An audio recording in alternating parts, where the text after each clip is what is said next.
안녕하세요. 반갑습니다. 주간 경제 라이브 시작하도록 하겠습니다. 김영롱이고요. 강민영입니다. 즐거운 금요일입니다, 여러분. 네. 한 주 잘 보내셨는지요?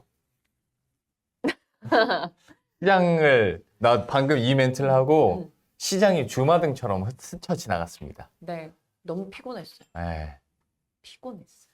진짜 피곤했어. 널뛰기 장세였고, 이럴 거면 뭐하러 장을 여나? 어제 오르고 내일 빠질 거 똑같이 2% 오르고 2% 빠질 거면 그럼 좀 숨어 몇 시냐? 어차피 내쉴 거. 그러네. 다 숨을 멈춰야겠네. 다 반짝에 누워야겠어. 근데 시장이 좀 그랬습니다. 네. 네, 그랬고 피곤했죠, 진짜. 약간 나는 이거 왜 이제 그 저녁에 방송을 일주일에 한 번씩만 하잖아요. 네. 그러니까 약간 그런 생각 들어. 나 방송 있는 날 음. 집중하세요. 옷 지금 신경 쓰지 마시고요. 방송 있는 날 올랐으면 더없이 좋았을 텐데. 근데 빠지는 날 방송하면 더없이 나빠. 맞아. 그러니까 어느 정도껏 시장이 움직여야 희망도 주고 막 이러겠는데 떨어지는 날 방송하면 진짜 막 긴급 진단 들어가야 되는 분위기 막 그러다 보니까 쉽지 않았을 테고. 특히나 마감 후 방송이어서 더 그렇겠네요. 그렇죠. 예. 저는 장 전이다 보니까 빠지면 그래도 또 다른 기대 요소를 찾아서 이렇게 하기도 하고 이러는데 그 장 마감 후에는 확실히 좀 힘들죠. 한 7시부터 9시까지 하는데 그 시기에는 이거거든요. 나의 모든 고통과 오늘의 힘듦을 응축시켜서 댓글 한 줄에 내가 쏟아붓겠다. 그런 분들도 계셔서 쉽지 않습니다. 어려웠던 장이었고요. 그런 거에 비하면 주간 경제 라이브는 너무너무 많은 분들이 이제 찾아와 주시게 됐지만 그래도 굉장히 평화롭지 않습니까? 네. 네. 방송 거기서 잘 하고 있어요? 난 여기만 오면 말이 꼬여요? 말도 꼬이고 발음이 되게 부정확해져요. 이제 좀 상대적으로 우리가 동기였으니까 편해서 조금 긴장을 그런가? 덜 하는 걸 수도 있어요. 다시 방송하면 막 딕션 너무 좋아요 막 그런 소리 들으면 오. 그런가? 근데 나 주간 경제 라이브에서는 안 그러는데 그러고 있습니다. 병재님, 진원님 잘 대응하셨을까요? 참, 우리만의 문제가 아니고 빅테크 종목이 막 메타 이런 게 10% 빠지고 엔비디아 10% 빠지고 막 오를 때 10% 오르고 이런 장이었잖아요. 그러니까 사실 그냥 단기 트레이딩 하시는 분이 아니더라도 굉장히 심리적으로 좀 힘들었던 한 주가 아니었을까 싶은데 근데 지나가고 있습니다. 네, 근데 생각해 보니까 문득 지난주에 저희가 녹방했잖아요. 그 금요일에 채팅창 들어온다고 하지 않았었어요? 코빼기도 안 보이대요.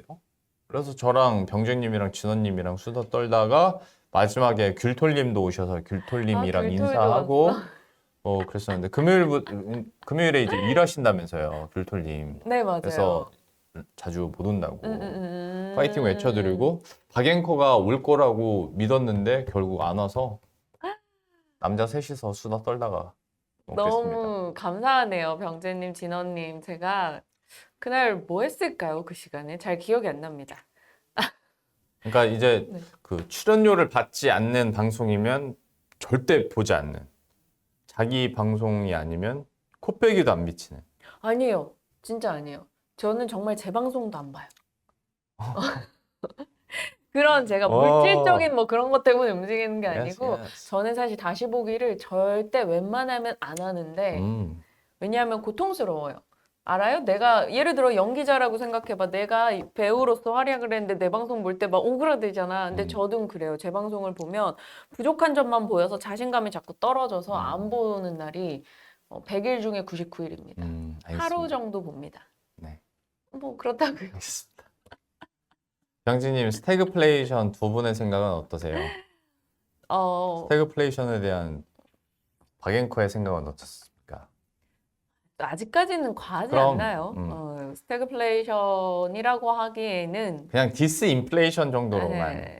그냥 아직까지 미국 경제가 너무 강하기도 하고 네. 그래서 거기까지 생각이 가는 건 조금 과하다라는 느낌은 듭니다. 뭐 일시적인 데이터 정도로만 네. 아직은 하시고 막 지나치게 스태그플레이션 뭐 부러진다 이런 느낌까지는 저는 아직 아닌 것 같아요. 오늘 아침 기사였나? 이제 디플레이션 얘기 나오더라. 이랬는데 다음 주에 막 시장 박살나고 우린 병재님의 이야기를 새겨 들었어야겠다. 막 뭐 이럴 수도 경착륙 얘기 다시 나오고 막. 아, 정말 한치 앞을 모르겠습니다. 네. 이번 주 내내 그랬고요. 테마나 종목이나 섹터도 다 그래서 증시 이야기는 조금 짤막하게 좋습니다. 정리를 했어요. 한 주간의 코스피 데이터입니다. 자, 월요일 오르고 화요일 내리고 수요일 오르고 목요일 내리고 오늘은 일단 상승 중이고요. 외국인은 매도, 매수, 매도 왔다 갔다 하고 오늘은 매수 중입니다. 자, 섹터로 봐도요. 월요일에는 반도체, 맨 위에가 월요일입니다. 월요일에는 반도체 내리고 밸류업이 올라갔어요. 전날 반도체는 그 전 거래 뉴욕장에서 엔비디아가 10% 급락했던 그 충격을 소화했고요. 최상목 경제부총리가 배당소득 분리과세할 수 있다라는 얘기를 꺼내 들면서 밸류업에 관심을 주는 계기가 됐습니다. 그리고 이날부터 또 시장에 이번 주 초 이슈가 됐던 게 우리 쿠키 하이브와 원탑 네, 하이브와 민희진님. 민희진 대표의 갈등이 이제 드러나면서 본격적인 이 갈등의 서막이 시작됐고요.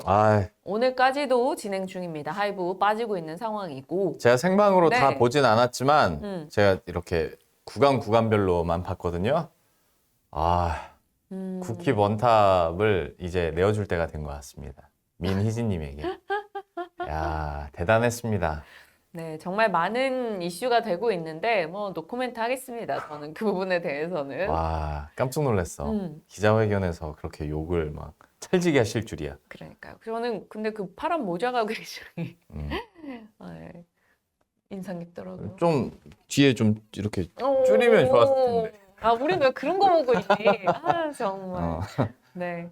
그거 보면서 진짜 재밌게 네. 보신 분들 많으셨는데 사실 뭐 당사자한테 너무나 그래, 재밌을 맞아. 일이 웃으면서 할 아닌데, 일은 아닌데. 우리가 신선했다. 네, 다저스 모자 이슈가 됐죠. 자, 화요일로 넘어가면 화요일은 반도체 2차 전지가 같이 빠졌어요. 빅테크 실적을 앞둔 경계감이 있었고요.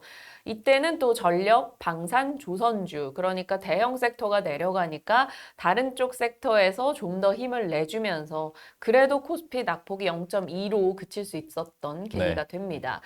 이날 전력이 HD 현대엘렉의 호실적에 HD 현대엘렉트릭이 마이너스 7%에서 플러스 10%로 진짜 순식간에 어닝 서프로 인한 반응을 보여줬고요. 그 다음에 수요일에는 반도체와 2차 전지가 그 전날 하락했던 걸 다시 되돌립니다. 그리고 전력, 조선, IT 부품까지 같이 올랐어요. 그리고 이날 이슈는 테슬라가 시간 외에서 급등을 했죠. 실적을 내놓고 실적은 별론데 저가 전기차 모델 2를 이제 생산한다라는 내용과 FSD에 대한 기대감 등이 불지펴졌고 텍사스 인스트루먼트 호실적으로 이날 반도체 2차 전지가 올라줍니다. 와 반가워 이랬는데 그 다음 날이었던 바로 어제 반도체 2차 전지 다시 빠집니다. 상승했던 거 고스란히 토했어요. 삼성전자, SK하이닉스, 한미반도체 그 전날 올랐던 거를 이렇게 택 하고 뱉어댑니다. 이날의 영향이 있었던 것은 메타가 실적 이후에 시간외에서 급락했고 SK하이닉스가 정말 좋은 실적을 내놨어요. 컨센에 크게 상회하는 실적을 발표했음에도 불구하고 약간 소문난 잔치라는 시장의 인식도 있었고 수급적으로 좀 부담이 됐었기 때문에 이쪽에서 쫙 빠집니다. 그러니까 반도체 2차 전지가 내리니까 밸류업이 또 약간 올라주면서 버티는 흐름. 그리고 오늘장은 이제 상승하고 있습니다. 어제부터 했던 거 다시 주워 담고 있죠. 그렇죠. 마이크로소프트와 알파벳 실적 이후 시간 외에서 강세 흐름을 기록한 영향도 조금 있었고요. 장 이제 시작 직전이었나 직후였나 아무튼 그 9시 전후로 미국 정부가 전력망 송배전 신재생 강화 대책 종합 대책을 발표하면서 전력 전선 송배전 인프라 종목이 확 하고 급등을 합니다. 지금 저희 병재님 이제 전선주 들고 있다라고 하시는데 진짜 HD 현대일렉트릭을 한 2022년도부터 들고 있었으면 여러분 비트코인 못지 않습니다. 정말 어마어마한 상승률을 나타냈고, 전력은 이제 AI 스토리가 붙고 나서 올해 정말 가파르게 더 올라주고 있는데, 이 변압기에서 전선, 뭐 인프라 뭐 이런 쪽으로 점점 확장이 돼가고 있어요. 뭐 아침에 보기로는 제일전기공업 이런 종목들 여전히 강했는데, 이제는 그냥 단순 변압기 이렇게 보는 게 아니라 이쪽 인프라 전반에 대한 맞아. 붐이 일고 있다는 거 봐서는 이쪽이 정말 지금 강하구나라는 것을 느낄 수 있습니다. 진호님, 병재님 다 전선 쪽에. 생각해보니까 이 뉴스가 사실 AI가 붐을 일으키기 전에, 그러니까 작년 뭐 하반기서부터 나왔었던 전력, 송배전, 그다음에 변압기의 원래 그 모멘텀이잖아요. 그 미국 인프라 관련해서 이제 다시 한번 또 구체적인 내용들이 나왔고, 또 이제 대선도 점점 가까워지면 여기에 따라서도 추가적인 수혜도 가능할 테니까 한번 계속 이제 진지하게 한번 팔로우를 해보도록 하겠고, 네. 여기에서는 안 나왔지만 잠깐 한 주간을 이렇게 복귀하다가 든 생각이, 은행주, 엄밀히 말하면 금융지주 주가가 하루에 10%가 오르는 걸 우리는 어떻게 받아들여야 되는 것인가. 에이, 진짜 오늘도 급등하던데. 맞아요. 와. 오늘 KB금융 실적이 영향을 좀 많이 주기도 했죠. 아, 근데 그러니까 월요일에 저는 그러니까 HTS가 잘못된 줄 알았어요. 네.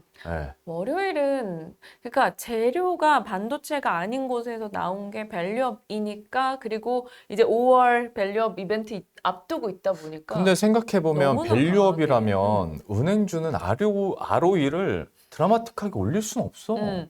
근데 맞아요. 와, 은행주가 같다니까. 그러니까 주주 환원에 대한 기대로 보는 거죠. 주주 환원도 그래, 배당은 높은데. 왜 가는 게 그렇게 마음에 안 드냐? 너 금융 아니, 좋지. 내가 지금 금융 지주사에 있는데. 그러니까 좋지. 좋은데 그 깜짝 화가 놀랬다 났냐고. 이거지. 알았어. 깜짝 놀랬다. 그래서 따라 사시는 분들도 분명히 있었을 테고.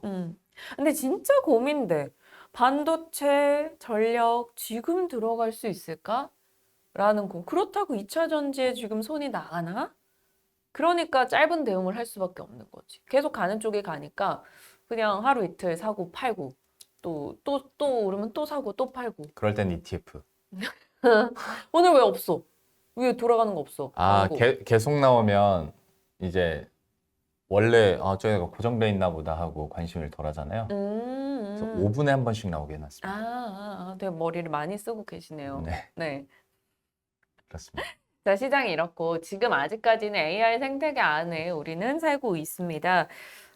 AI 반도체 이쪽이 조금 주춤하면 전력이 또 가지고 같이 갈 때도 많고, 그 다음에 최근에는 테슬라로 인해 불지펴진 자율주행, 그리고 로봇과 스마트 팩토리는 개별주 종목에서 이렇게 한 번씩 어제 일부 종목 RS오토는 상한가 가기도 했고요. 아직 온디바이스 AI는 뭐 열리지 않은 시장 같아요. 말은 계속 나오지만 진정한 약간 시장의 트렌드를 이끌 엣지 디바이스가 등장을 할 때쯤 또 우린 온디바이스 AI를 집중해서 볼 거고, 그 엣지 디바이스에 들어가는 반도체 이런 식으로 또 반도체 모멘텀은 아직은 살아있다. 그래서 삼성증권이 이제 오늘 낸 이 보고서가 굉장히 인상 깊었어요. 지금 글로벌 업체들의 이제 AI 쪽, 뭐 혹은 AI 소프트웨어 반도체 업체들의 실적을 보면서 저렇게 표현을 했는데 정말 이게 딱 투자자로서 느끼는 내용이었거든요. 메타, 뭐 AI 관련 투자를 늘리겠다라고 하면 갑자기 주가가 빠지고, TSMC 시장을 조금 보수적으로 보면 주가가 빠지고, 뭐 어떻게 해서 SK하이닉스 기대에 부응했는데 주가가 빠지고, 엠리서치 투자가 많아도 빠진다. 이런 식으로. 기대에 부응했으니 빠진다. 그러니까 이게 너무 어려운 거야. 그래서 기존에는 실적이 우리가 너랑 나랑 방송할 때만 해도 영업이익 대비 몇 프로, 컨센 대비 몇 프로, 서프라이즈, 와 주가 오른다, 이런 조금의 심플한 논리 혹은 세론 요 정도의 갈등이 있었다면, 지금은 콩콜에서 무슨 말, 그리고 그 테슬라가 실적 콩콜에서 엔비디아 칩스인데, 그러니까 이 테슬라 실적이 테슬라에만 영향을 미치는 게 아니라 다른 섹터로 이렇게 유기적으로 다 연결돼 있으니까 요즘에 실적 시즌을 바라보고 있으면 너무 힘들더라고요. 그래서 저희 진행자들 입장에서도 들어가기 전에 실적이 나왔네 하면 보통은 이제 예전 같았으면 가이던스랑 뭐 수치만 딱 보고 들어가서 멘트를 했는데 지금은 뭘 찾아볼 게 너무 많아서 정말 대응이 어렵다. 그래서 투자자들의 걱정이 늘어난다. 그런데 저 모든 기업들의 컨콜이나 무슨 내용들을 봤을 때 AI 사이클의 성장 의구심을 자극하는 내용은 거의 없었다라는 거지. 어찌됐건 너무나 극단적인 쏠림 현상이 있다, 매크로가 불안하다, 혹은 가격이 많이 올라서 비싸 보인다 이런 내용이지 AI 시장이 이제 꺾인다라는 내용을 자극하는 건 없었어. 그러니까 이게 본질인 거야. 그러니까 분명히 상승에 대한 부담이 있어서 변동이 나올 여지가 있으나 이 지금의 트렌드가 꺾이냐에서는 아직 얘기가 안 나온다라는 것에서 우리는 그럼 이것을 약간 기회로 삼아 봐야 된다라는 맥락으로 해석이 가능한 거죠. 그리고 조금 다른 시각에서 저 두 판을 보자면 음.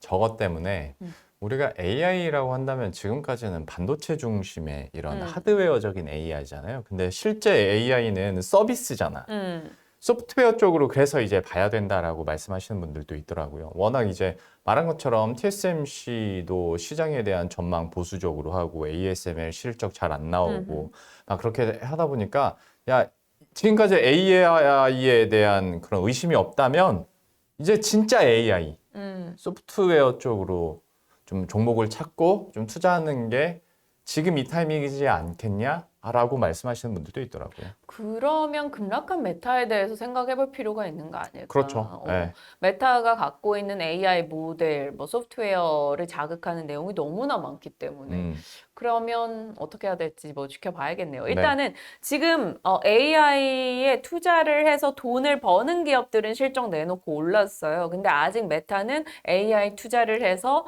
명확히 의미 있는 수익을 내고 있는가에 대해서는 낼 것 같은데 라는 주요 월가의 시선이 나오곤 있습니다만 어느 정도 시간은 필요하다라는 겁니다. 그래서 메타도 어떻게 될지 봐야 되고 명확한 건 그냥 많이 올랐었기 때문에 그렇죠. 부담을 느낀 것이고 테슬라가 실적 박살이 났지만 오른 것은 많이 빠졌기 때문에 이제 기대 요소를 찾아서 같이 올라갔다 이렇게 보면 됩니다. 그러니까 부담에 대한 조정 정도 해석하시고 게임 체인저의 디바이스가 중요한 트리거가 될 거다. 뭐 이렇게 삼성증권의 의견을 더 보자면 지금 사이클 리더는 엔비디아와 하이닉스고 그것을 추격하는 것은 AMD와 삼성전자. 그래서 이쪽에 치열한 1등과 2등들의 치열한 경쟁이 있을 것이라 그 가운데서 뭐 삼성전자 뉴스가 강할 때는 CXL, 뭐 삼성전자 수혜주 밸류체인이 도는 거고 엔비디아 하이닉스 뉴스가 나올 때는 HBM 관련 혹은 서버 관련주들이 도는 거고 그 다음에 이것과 함께 시장이 좀 더 수급으로 여유가 있으면 그래서 레거시 투자도 다 잘 된대 라고 해서 온디바이스 AI랑 스마트폰 부품주까지 갈 여력이 있을 겁니다. 근데 유동성이 없을 경우는 명확히 HBM 쪽만 가던가 아니면 CXL만 가던가 이런 식이기 때문에 시장의 분위기를 잘 보시고 어찌됐건 번갈아 가면서 다들 한 번씩 자리를 주면서 올라가고 있는 것은 아직까지 AI 반도체, AI 시스템은 끝나지 않았다라는 것이고 삼성증권의 의견은 금리 안정화 시점 그리고 이익이 계속 올라와서 밸류 부담을 계속 낮춰준다면 추가적인 랠리 가능하다. 다만 쏠림이 있었기 때문에 어느 정도 그걸 해소하는 시간은 필요하다라고 합니다.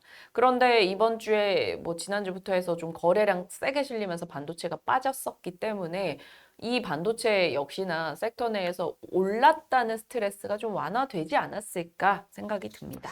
참 그나마 다행인 건 저 결론 중에서 금리가 막 요동을 쳤었는데 최근에 어느 정도는 이제 좀 꼭지 찍었다는 의견들도 있고 어느 정도 물론 다시 훅 떨어지진 않겠지만 지금 위치에서 좀 횡보하지 않을까라는 전망들이 많다 보니까 더불어서 반도체 이외의 다른 종목군들도 좀 힘을 낼 수 있기를 바라면서 증시는 마무리인가요? 테슬라 얘기 살짝만 할까요? 테슬라 좋습니다. 테슬라가 지금 2차 전지에 영향을 주고 있는 것만은 아니고 도조 컴퓨터로 인해서 슈퍼컴으로 인해서 약간 반도체 칩을 더 많이 쓰게 될 것이다 해서 반도체 쪽도 자극하고 자율주행 쪽도 자극하고 있습니다. 한동안 잠잠했었는데 네. 테슬라의 로보택시 그리고 저가 전기차 결국 이제 테슬라에 대한 월가의 시선은 완전히 나눠요. 목표가 하향하고 성장은 보여주지 못하고 있다라는 쪽도 있고 원래 그랬잖아요. 자율주행을 생각해봐라. 결국 로보택시가 돌아다니게 될 거고 그것을 위해 저가형 전기차 모델 포기 안 할 거고 그렇다면 생산이 늘어날 것이다. 지금 전기차 뭐 수요도나 이것은 그저 지나가는 일일 뿐이다. 결국 테슬라가 보는 건 뭐 롱 팀장 말씀 주셨다시피 소프트웨어 해서 애플 아이폰이 소프트웨어로 이제 완전 붐을 일으켰던 것 같은 그 시기를 기다리고 있다. 뭐 이렇게 평이 나오고 있습니다. 그래서 아마도 당분간은 시장 내에서도 AI 반도체, 자율주행, 뭐 이렇게 전력 쪽이 계속 좀 주고받지 않을까 싶습니다. 테슬라 목표 주가 하면 되게 그때가 저는 각인이 확 됐었나 봐요. 글쎄요, 한 8년, 10년 전이었던 것 같은데 테슬라에 대한 의심도 많고 기대도 많았을 초창기 시절에 그때 당시에 브리핑 하면서 이제 각 투자은행 목표 주가 이렇게 취합을 하는데 최저가랑 그러니까 목표 주가 최저가랑 최고가 차이가 3배 차이가 나는 거야. 같은 테슬라를 같은 시점에서 보는데도 그러면 그때는 최고가 사람이 맞았던 거네. 그렇죠. 최저가 사람 결과적으로 어떡하냐. 그렇게 네. 된 건데 지금도 여전히 테슬라를 바라보고 또 전망하는 의견은 좀 갈릴 수는 있겠으나 그래도 가긴 가더라. 그러니까 돌아보면 또 테슬라가 어떻게 어디까지 와 있을지 궁금해지는데 그 시기가 언제냐에 따라서 우리는 뭐 투자 기회비용을 생각 안 할 수가 네. 없겠죠. 자, 경제 이슈 가겠습니다. 경제 이슈는 물가 이야기예요. 또 오른다는 얘기겠지 뭐. 또 올라. 근데 우리가 진짜 농담처럼 네, 월급 빼고 다 올라 이렇게 얘기를 하잖아. 네. 농담이 아니야. 진짜 이거는 진짜인 것 같아. 정말 모든 물가가 올라가고 있는데 특히나 4월 10일 총선 이후에 정부의 정치권의 눈치를 조금 보고 있었던 업체들이 총선 지나니까 이때다 진짜 하고 너무 속보이더라. 올리는 이슈가 많이 나오고 있습니다. 뭐 어찌 보면 생산자 입장에서는 비용 부담 등이 굉장히 컸었기 때문에 대통령이나 하는 걸 정부가 수도 바뀐 있겠죠. 것도 아닌데 총선이 끝나고 음, 너무 그만하겠습니다. 자, 일부 편의점에서 일부 생필품과 가공식품 등의 가격을 올린다고 합니다. 5월 1일부터 볼펜, 라이터, 면도기, 뭐 여성용품 혹은 뭐 감독란 이런 가공란 등의 가격이 올라가게 되고 택배사에서도 5월 1일부터 택배 운임을 올려요. 올리거나 혹은 올릴 것을 고려한다라는 업계의 소식이 전달됩니다. 그나마 다행일까요? 편의점에서 진행하는 반값 택배 가격은 당분간 그대로고요. 롯데 쪽 제과 업체에서는 초콜릿 제과 제품 가격을 평균 12% 올린다고 5월부터 올리겠다라고 했습니다. 코코아 가격 5배가 폭등하고 있는 현상 때문에 초코플레이션이 발생하는데 제가 좋아하는 막 빈츠, 빼빼로 막 크런키 이런 게 다 올라가는 거여서 좀 저는 아쉬웠었어요. 근데 일단 정부 측에서 가정의 달이니까 5월 이후로 인상을 좀 연기해달라 이렇게 여러 차례 요청을 해서 6월부터 하게 될 가능성이 높다고 합니다. 너무 고맙네요. 4월 16일경부터였어요. 이제 치킨 업계에서 매출 기준 4위 브랜드에서 가격을 올립니다. 주력 판매 품목부터 해서 몇 가지, 한 9개 정도였던 걸로 기억하는데, 이제는 배달의 민족이든 뭐든 들어가서 치킨 한 마리 시키려고 봤다가 너무 비싸졌다라는 생각에 이제 그냥 어플 끄고 나오는 경우도 생겨요. 국민 간식인 치킨이 더 이상 국민 간식이 되지 않고 있다. 저희 지주에서 뭐 이런 이벤트를 할 때가 있어요. 그래서 치킨 한번 치킨 쿠폰 당첨이 된 적이 있다. 2만 원짜리. 그래서 너무 좋은 거야. 이걸로 한 마리 사 먹을 수 있겠다 해서 어플을 딱 키고 봤는데 이 쿠폰에다가 내 돈을 얹어야 되더라고. 그럼 이제는 얹어야 되지. 싸면 22,000원 아니면 29,000원. 그러게. 이러니까. 거기에 뭐 치즈볼 시키고 1.25리터 콜라 하나 시키고 하면 3만 원 나온다니까. 그러니까 이제는 치킨이 국민 간식이 아닙니다. 얼마나 가격이 올랐나 봤어요. 2000년부터 2023년까지 치킨 물가는 110%가 뛰었고요. 2000년부터 2023년까지 커피 물가가 61%. 와. 커피 물가는 저희 지난번에도 얘기는 했었지만 우리가 커피 믹스에 들어가는 원두 로부스타 가격이 작년에는 평균적으로 한 톤당 2,000달러였는데 올해는 4,000달러. 네. 그러니까 커피 와. 가격도 뭐 믹스 가격이긴 합니다만 올라간다는 게 납득이 됐고요. 우리 이제 원두 추출해서 이제 커피숍에서 액상 추출하는 그거에 이제 원재료인 아라비카도 1년 사이에 가격이 원두 가격 14.5%. 이렇게 식재료의 가격 혹은 원재료의 가격들이 올라가는 것은 거의 다 이제 기저에는 이상 기후가 깔려 있고요.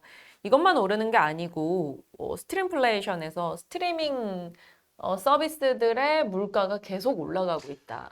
이건 진짜 할 말이 많습니다. 해봐요. 많아요? 해봐요. 너무 올리는 거 아닌가, 뭐, 그 정도. 아니, 왜냐면, 예전에는 막 이벤트도 많이 하고, 할인 혜택이 많았고, 뭐, 결합 상품도 되게 많았거든요. 맞아. 그러니까 시장에 진입을 하게 만들어. 아니, 모든 산업이 다 그래. 모든 마케팅이, 그건 이해하는데, 들어왔는데, 이제 못 빠져나갈 것 같으니까, 너무 매해 올리는 느낌도 있고, 올리는 게 뭐, 500원, 400원 이렇게 올리는 게 아니라, 거의 막 30%, 막 많게는 40%. 50%까지만 이렇게 올리니까, 이건 좀 부담되더라고요. 그리고, 그러니까, 이 얘기 하시고, 이 얘기 끝나면 관련 사례를 제가 하나 더 말씀드리겠습니다. 유튜브 프리미엄이 최근에 가격 43% 올렸어요. 디즈니 플러스 40% 올렸습니다. 넷플릭스는 계정 공유를 제한하고 추가 인원당 5,000원씩 추가했고, 쿠팡은 와우 멤버십 가격 58%, 쿠팡 플레이 사실상 요금이 올라간 거고, 티빙도 이제 5월 1일부터 연간 구독권 가격 20% 인상을 예고했습니다. 신규 가입자 기준이고요. 통신 3사도 유튜브 프리미엄 제휴 상품, 앞서 유튜브 프리미엄 가격이 올라가니까 같이 올리는 말 그대로 도미노 현상이 나타나고 있습니다. 바로 저겁니다. 5번. 5번. 제가 유튜브랑 넷플릭스를 그냥 개인적으로 따로따로 결제를 하다가 저런 제휴 상품을 하면 할인을 많이 해준다고 해서 그거를 끊고 저런 통신사 제휴 상품을 했거든요. 그러니까 그러니까 2달 전부터 5월부터 인상한다고 했으니까 자꾸 이제 인상한다고 동의하는 거 링크 보내주고 막 그러더라고요. 근데 이게 되게 아이러니한 게 유튜브 같은 경우에 기존 멤버들한테는 원래 요금 받고 안 올리던 때가 있었거든요. 근데 통신사 결합 상품은 이제 유튜브에서 가격이 올라가면 바로바로 반영을 해요. 그러니까 저게 결코 쌌던 게 아니었던 거지. 하지만 이제 어쩔. 난 이미 여기에 들어와 버렸는데. 근데 나는 유튜브 프리미엄 안 해. 광고 재밌지 않아? 광고 봐. 네? 중간 광고 다 봐. 보라고 만든 광고 다 보면 되지. 지금 이 분위기와 흐름 플로우에 너무 안 맞는 의견이라고 생각하지 않으세요? 아니 그러니까 이거는 친구로서 얘기하는 건데 어차피 넷플릭스도 보시고 티빙도 보시고 뭐 할 거면 뭐라도 줄여야 되잖아. 근데 유튜브 프리미엄은 그래도 좀 줄이기 쉽지 않나? 광고 보면 되는 거지. 그냥 TV를 안 보면 되지. 그냥 다 잘 손도 안 봐. 쥐고 관짝에 그래. 누우면 되지. 말어. 유튜브 뭐. 집어. 유튜브에서 돈 벌고 있으면서 유튜브 끄세요. 아니 프리미엄은 굳이 나는 안 써도 되지 않나? 근데 이게 프리미엄 한번 맛보시면 못 돌아갑니다. 나 맛봤어. 근데 끊었어. 하지 마. 그리고 유튜브 프리미엄 하면 유튜브 뮤직이 또 공짜니까. 그래? 그건 몰랐어. 그걸로도 하고. 멜론 있잖아. 오늘 뭐 작정하고 오신 거예요? 난 방송을 망쳐야겠다라고? 아니 티빙이나 뭐 다른 거 끊기가 어려우니 그거라도 하나 우리 줄여보자고 가족 같은 마인드로. 그리고 되게 아이러니한 게 디즈니 플러스 오른다고 해서 갑자기 오르기 직전에 1년 일시불 결제 행사를 하더라고. 난 또 그거 끊었네. 나도 끊었네. 참. 진짜. 돈이 어마어마하게 듭니다. 아니 애기들은 디즈니 플러스 좋아하니까 그렇지. 거기 거 많이 보여주게 되더라고요. 그러니까 저는 그것 때문에 디즈니 플러스 하려고 넷플릭스를 끊어버렸어요. 그래서 애 거 트느라고. 이게 그러니까 굉장히 합리적인 소비이고 저는 이제 가면 갈수록 나 한국 사람인가 미국 사람인가 느낌? 미국은 기본적으로 OTT를 한 3개 정도 가입하고 있다고 하더라고요. 뭐 대다수가? 나도 약간 미국 사람화 되고 있다. 근데 진짜 전통적인 약간 유교 마인드 세팅한 사람인데 돈 쓰는 것만 미국인이네? 신기하네. 자, 이런 식으로 모든 게 올라가고 있습니다. 이유 없이 여러분. 기분 나쁘네. 그리고 요즘에 느끼지 네. 않았어요? 물가 신조어가 너무 많은 거. 아니 뭐 공부해야 돼, 우리. 중앙경제 라이브 올 때마다 신조어 하나씩은 뿌리고 가니까요. 그니까요. 자, 우리 예전에도 물가 관련한 이런 신조어를 알아본 적이 있었는데 그때를 한번 되돌려보면 뭐 점심값 올라간다고 런치플레이션, 휴가 비용 올라간다고 백해플레이션, 아 그냥 러우 전쟁에서 저거 다 통틀어서 인플레이션이잖아. 그렇지. 뭐 이제 국수값, 서민의 음식 국수값이 올라간다고 누들플레이션까지 등장했고 1, 2월에 애플이래. 사과 가격이 그렇게 올라가서 애플레이션. 웨딩 비용 올라간다. 웨딩플레이션, 뭐 스크루플레이션, 막 내 지갑을 다 쥐어 짜고 산다. 그 정도로 물가가 올랐다라는 거지. 그런 온갖 물가 신조어가 난무하는데 그만큼 근데 사실 물가가 좀 부담스러운 수준이고 물가는 올라가면 내 실제 소득이 줄기 때문에 보이지 않는 도둑이다라는 표현도 많습니다. 맞아요. 정말 마트 가서 솔직히 이제 장 볼 때 와 너무 비싸다. 몇 개 안 담았는데 마켓컬리는 벌써 무료 배송이 될 정도로 너무 가격들이 많이 올라와 있긴 합니다. 그래서 요즘엔 진짜 배달이 쌀 수도 있어. 아니야, 너의 배달을 합리화하지 마. 내가 해보니까 집에서 해먹는 게 싸. 알겠습니다. 그리고 이런 물가 신조어가 많다 보니까 반대되는 신조어도 많이 나오는 게 우리 편도족, 앱테크, 무지출 챌린지 이런 식으로 나오고 있다. 소비 트렌드에 대한 신조어도 같이 나오고 있다. 그냥 물가가 굉장히 부담되는 수준이다. 뭔가 셀러리 디플레이션은 없나 신조어로? 한번 만들어 보자 우리가. 난 지금 처음 하고 있는데. 어. 네, 경제 이슈 물가 얘기였고요. 아무튼 경제 이슈는 하고 나면 뭔가 기분이 안 좋아져. 진짜 세상이 그렇지 뭐. 네네. 안 좋은 게 뉴스화 되니까 많이. 자, 이번에는 생활경제 네. 조금 가볍게 준비하려고 이 아이템을 골랐다가 약간 좀 무겁게 끝나기는 합니다만 왜죠? 청바지 이야기입니다. 갑자기요. 네, 청바지를 둘러싼 여러 가지 이야기들을 조사를 해봤어요. 뭐 뻔하죠. 뭐요? 뭐 옛날에 광부들이 입던 그래서 거기서 시작을 했어. 그 사실 천 찢어가지고. 골드러시 예. 당시에 그거 아닙니까? 그 곡괭이와 예. 청바지를 팔던 사람이 돈을 벌었다라는 그 스토리를 계속 생각하고 있다가 청바지에 대해서 이제 알아보기 시작해서 갖고 왔어요. 정답. 리바이스. 맞아요.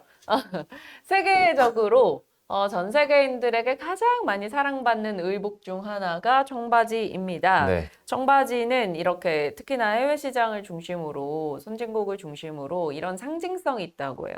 자유. 계급과 연령, 계절, 성별, 정답. 국경을 제임스 딘. 초월한다라는 거죠. 그래서 시대와 국가를 초월해서 사랑받는 편입니다. 여러분, 음. 박앵커 한 이 정도 열받았어요. 네, 이제 여기서 멈춰야 됩니다. 눈치껏 행동하시죠. 자, 청바지는요, 이 리바이스가 어떻게 시작이 됐는가 여러분 알려드릴게요. 골드러시 시대에 독일에서 미국 서부로 이민을 왔던 리바이 스트라우스라는 청년이 주인공입니다. 이 이거 스트라우스가 사람 이름이었구나. 네, 리바이 스트라우스. 그건 몰랐네. 스트라우스 이 청년이 천막용 천을 제작해서 납품을 하던 그 업체를 꾸려 나가던 청년이었어요. 그런데 어느 날 군으로부터 대형 계약을 따내게 됩니다. 그래서 대형 천막 10만 개 쓸 천을 생산을 한 거죠.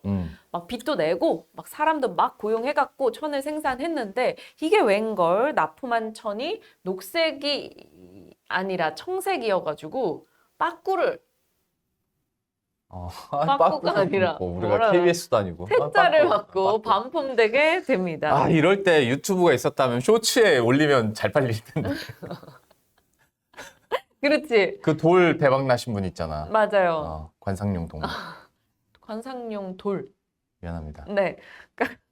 그래서 퇴짜를 받고 반품되게 돼요. 그러니까 그러고 나서는 막 빚 독촉에 임금 독촉에 시달리면서 어떡하지 하고 있던 이 청년이 스트라우스가 탄광촌 광부들이 모여서 바지를 꼬매는 장면을 보게 됩니다. 그때 당시에 골드러시 때문에 막 탄광에 들어가서 뭘 캐내는 걸 유행하는데 바지가 너무 쫙쫙 찢어졌던 거야. 그래서 거기서 하고 박수를 치게 되고 스트라우스는 질긴 청색 천막용 천으로 바지를 만들어야겠다.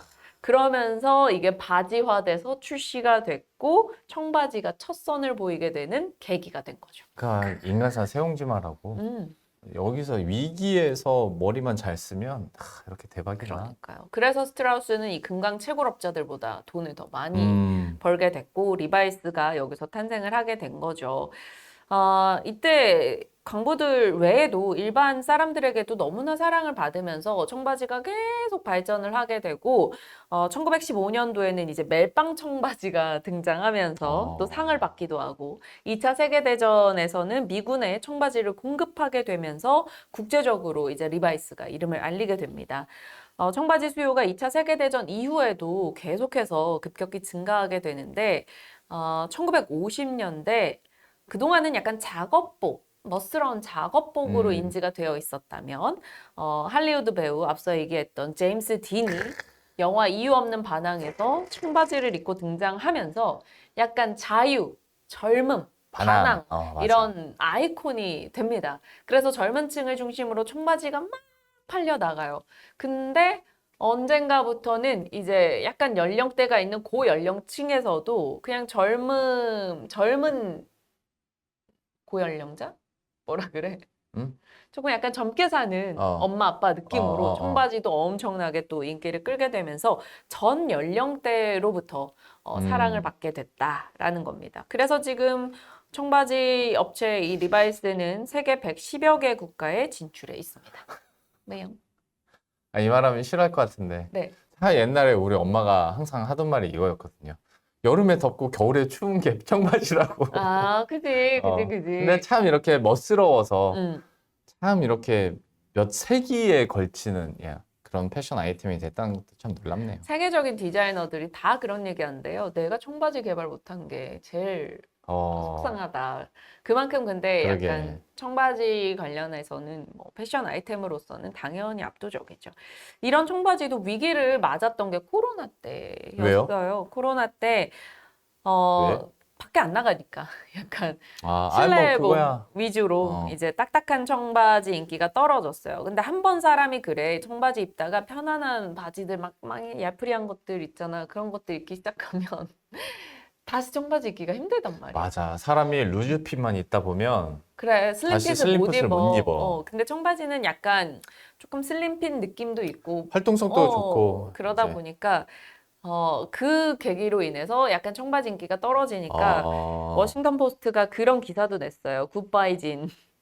이제 빠바이 하자 뭐 이런 내용이었죠. 왜냐면 이때 당시에 리바이스 매출이 62% 급감해서 막 직원을 막 수백 명 감원한다 이런 내용들도 보도됐었을 때입니다.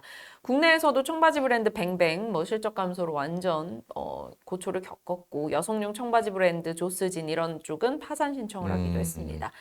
그런데 코로나 지나고 다시 한번 그래도 이제 야외 활동 늘어나면서 어느 정도 수요가 조금 회복되려던 찰나에 환경 문제로 또 이슈가 더 되고 청바지가 왜 있어요. 환경 문제예요? 청바지가 환경 파괴 주범이다라는 왜요? 환경 파괴 주범은 너무 많지. 소, 방귀 아닙니까? 다죠. 아니 요즘에 사막화가 굉장히 심각해요. 네. 지구 전체 육지 면적에서 75% 사막화가 되고 있대요. 중국의 국토는 30% 이상이 사막화, 30% 가까이 사막화되고 있고 그게 청바지 때문이라는 겁니까? 아니요. 그만큼 사막화되고 있는데 네. 그런 과정들 속에서 탄소 배출이 의류 산업에서 굉장히 심하게 나온다라는 거죠. 네. 전 세계 탄소 배출의 10% 정도 의류 산업에서 나온다고 합니다. 그런데 그 의류 산업 내에서 청바지가 상당히 탄소 배출이 많다고 합니다. 왜 그런 얘기를 하냐?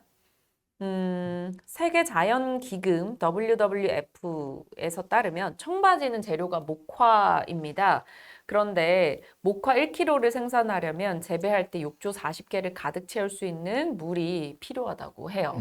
그러니까 물도 엄청나게 쓰게 되고 봉제를 마친 생지 청바지는 약품 처리, 뭐 긁고 빠는 40단계 이상의 과정을 거치면서 물이 또 필요하대. 이렇게 치면 벗고 다녀야지.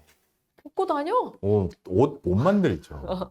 아니 그러니까 너는 그렇게 치면 심각한 게 없네. 아무것도 동참 안 하겠네. 너는 환경 파괴의 주범이야 주범.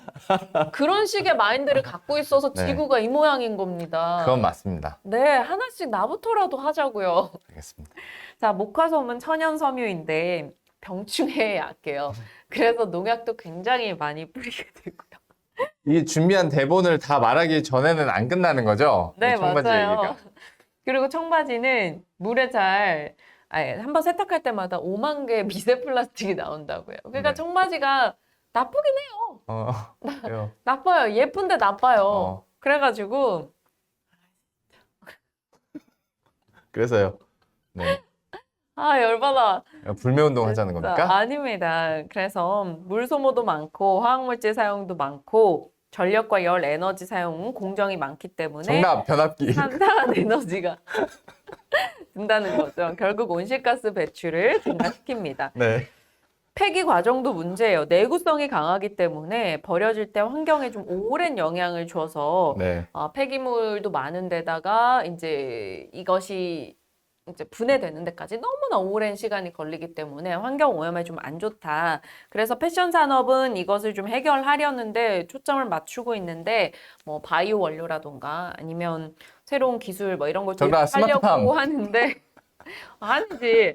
하려고 하는데 생각보다 그게 잘 안 되고 있다. 왜냐하면 경제성 문제가 언제나 발목을 잡죠. 화학물질은 싸기 때문에 아. 쉽게 이것을 떠나기가 좀 어려워서. 그리고 다 염료잖아, 이게. 맞아요. 그래서 이걸 좀 청바지를 잘 재활용을 촉진하자 뭐 이런 목소리도 소비 쪽에 정답, 아나바다. 나오고 옷 소비에 대한 경각심을 갖자라는 목소리도 많이 나오고 있습니다. 아우, 저 카메라 좀 꺼줘. 아, 진짜. 너무 열받네. 아니, 정말 고심해서 열심히 대본을 써오면 뭐합니까? 정답, 네? 달란트 시장. 경재님, 진원님 죄송합니다. 아, 진짜 함께하고 계신 시청자분 죄송합니다. 이분이 왜 이러시는지 모르겠어요. 구독자가 늘고 있어요. 동접자가. 몇 분이야? 지금 우리 죄송하다고 인사드려야 돼. 134분 아, 죄송합니다. 너무 죄송합니다. 그러니까 청바지가 그렇다고요. 문제가 많네요. 근데 이게 너무 뭐 장난은 쳤지만 너무 패션 아이템이잖아요. 그러다 보니까 그리고 이게 쉽지 사실 않아. 운동화도 그렇고 뭐 사실 환경 오염에 그럼. 운동화도 엄청난 영향을 주고 있긴 한데 이게 쉽지는 않긴 해요. 쉽지는 않아요. 패션 트렌드 따라가고 막 계속 운동화 이거 진원님 운동화 엄청 사시잖아. 진원님도 환경 오염을 환경 오염의 주범이었네. 여기서 박앵커 빼고는 다 환경 오염의 주범입니다. 저도 환경 오염하고 있네요. 이런 거. 저도 옷을 안 사고 있는데 더 안 사려고요. 옷을 안 산다는 말을 알 수가 있어. 나 진짜 옷 그렇게 진짜 안 당당하게? 사. 1년째 안 사고 있어 거의. 와, 뭘? 진짜 천상 아니야, 방송인이다. 옛날에 비해서 진짜 아예 안 사요. 애기 낳고 내 옷 안 사고 애 옷만 사고 있는데 거짓말하니까 지금 동접자 20분이 빠져나가잖아요. 다 너 꼴 보기 싫어서 나가는 거세요. 진짜. 아무튼 네, 여러분 환경에 대한 죄송합니다. 경각심은 가지고 있어야 되는데 네, 청바지가 과연 이런다고 줄어들까에 대한 의구심은 좀 있다. 그것을 줄어들고자 하는 게 아니고요. 네, 거기까지 바꾸고 싶은 건 아닙니다. 바꿀 네. 수 없다는 걸 알고 있어요. 그런데 알아는 두자라는 거죠. 무지에서 오는 실수를 피하자라는 겁니다. 알겠습니다? 네, 소비와 이상 기후 현상 뭐 이런 것에 대한 얘기를 제가 계속 하고 있는 것은 그것을 알아두자라는 거지 여러분의 삶을 지금 다 뜯어 고치자가 아니고요. 하나씩 조금씩 알고 바꿔 나가자라는 것을 말씀드리고 있는 겁니다. 오늘은 방송을 끄기가 되게 두렵네요. 네. 카메라 꺼지면 한 대 맞을 것 같은데. 네, 맞으면 다행이죠. 자, 여러분. 한 주 너무 고생하셨어요. 시장이 너무 핑퐁 해가지고 맞아요. 힘드셨을 텐데 그래도 다음 주는 좀 낫지 않을까요? 글로벌 업체들의 실적이 이제 거의 끝나가고 국내 기업들이야 다음 주까지도 또 계속 나오게 될 건데 우리나라의 민감한 빅테크 실적들은 이제 엔비디아, 뭐 애플 뭐 이렇게 남아있긴 합니다만 얼추 많이 지나가고 있으니까 다음 주는 좀 나아지길 바라보겠고 5월 뭐 세린메이 시기잖아요. 5월 뭐 자 팔고 떠나라 근데 이런 막상 시기인데 과거 보면 꼭 그렇지도 않아요. 그래서 좀 공포스러움을 느끼고 계신 분들도 있을 수 있지만 그래도 차분하게 잘 대응하면 또 무난할 수도 있습니다. 생각보다. 2000년 기준이 2000년이던가 90년이던가 아무튼 이전에는 진짜 세린메이였는데 그 이후에는 막 그게 딱 들어맞지도 않는다고 하더라고요. 네. 아무튼 그래도 조심은 하시고 주말 푹 쉬시고 주말 끝나고 월요일에 우리 자산운용 그 대표 방송인 김용롱 팀장이 진행하는 인포맥스 라이브 저녁 7시 많은 시청 부탁드리고 네, 저희 머니투데이 방송이 5월부터 개편해? 네, 개편이 조금 있습니다. 어. 물론 이제 제가 나오는 방송은 개편이 없기는 한데 조금의 약간의 라인업 변동과 뭐 개편이 있는데 또 더 발전된 모습으로 찾아뵐 거니까 머니투데이 방송도 많이 사랑해 주시길 바랍니다. 네, 그리고 다음 주 금요일 이제 정오에 저희들은 또 새로운 소식 들고 다시 찾아뵙도록 하겠습니다. 오늘도 함께 해주셔서 너무 감사드리고요. 다음 주에 뵙겠습니다. 고맙습니다.